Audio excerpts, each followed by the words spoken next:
The job of making a decent batch of beer in your home is really not that tough. It's making really, really good beer at home that's pretty tough. So we're about to make a starter for tomorrow's brew. We're making a stronger Belgian ale, so we like this particular strain. I have all my supplies here: dry malt extract, yeast nutrient, my yeast.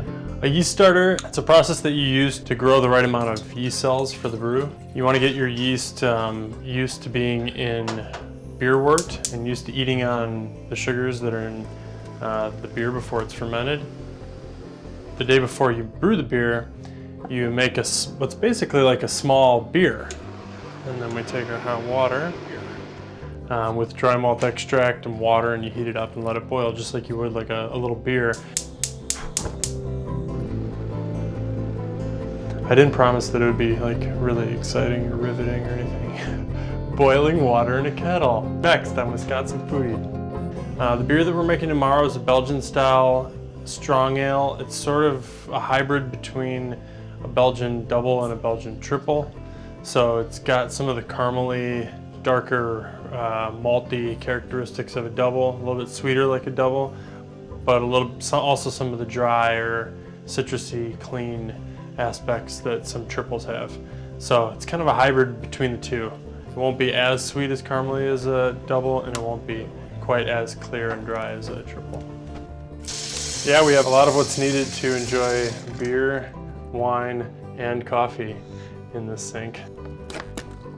And then you put your yeast in there, and they start to feed, and they start to eat the sugars, and they start to multiply, and they get used to being in the environment of beer, and they grow to the right amount of cells that you need for your actual beer. Now we will take the flasks and we will bring them into the closet where our stir plates are. So we just put our yeast starters on the stir plate. Started the stir plates up. You can kind of see that they're spinning around in there now. And they'll sit there for about 24 hours before we put them into the beer.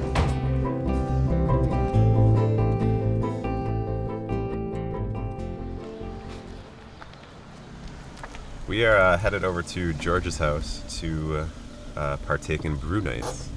And it's a particularly special brew night because we're making the triple double for the dinner with Tori Miller. I don't know anybody in the homebrew world that has a setup like George has down here.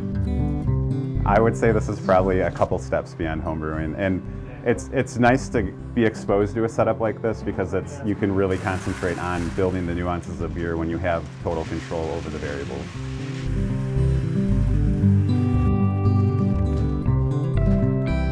So we've already weighed out our base malt over here, which is a Belgian Pilsen malt, and now we're just adding some Special B and some flaked oats and some other things. Justin's gonna add those right now.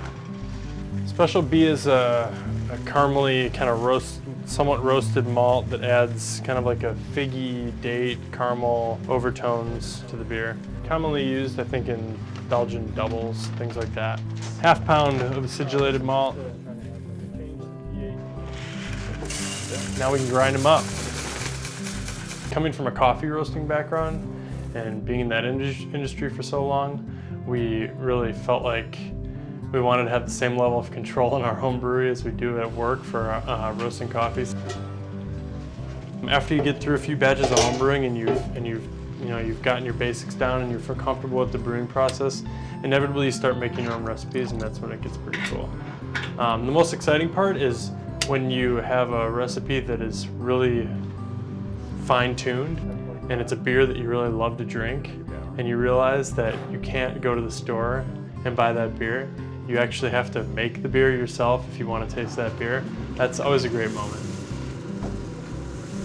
Right now we're mashing in, so we're adding the malted barley and other specialty grains to a pre-measured amount of hot water. And we're gonna let those things steep together for about 60 minutes, or a little more actually. What's gonna happen is that the starches that are in the malted barley are going to convert into sugars that the yeast can gobble up and make beer with. I don't have a ton of experience, so it's been really educational working with George and seeing what this beer starts as and what it's going to finish as, what all, you know, what the grains do, what the hops do, what the malts are doing, and how that kind of builds the foundation of the beer and the nuances of the beer. So it's been a really treat, you know, to get to work with them and do that, and then, you know, tailor a beer towards some food, or, you know, tailor some food towards the nuances of this beer. What do you smell, Justin? Breakfast. I smell breakfast too.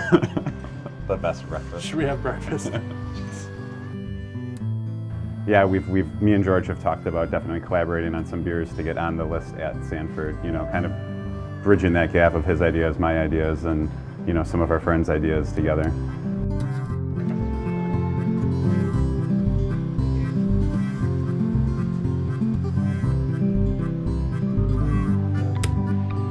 So far, the process of working with Justin has been a lot of fun. It's always cool to collaborate with somebody else, because the end product is not something that you would get from yourself.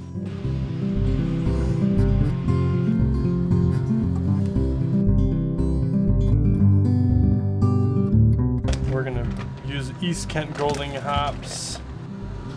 My favorite part about brewing is the delayed gratification that comes from making a recipe, brewing the recipe, waiting, and then finally being able to taste the results. That's pretty cool.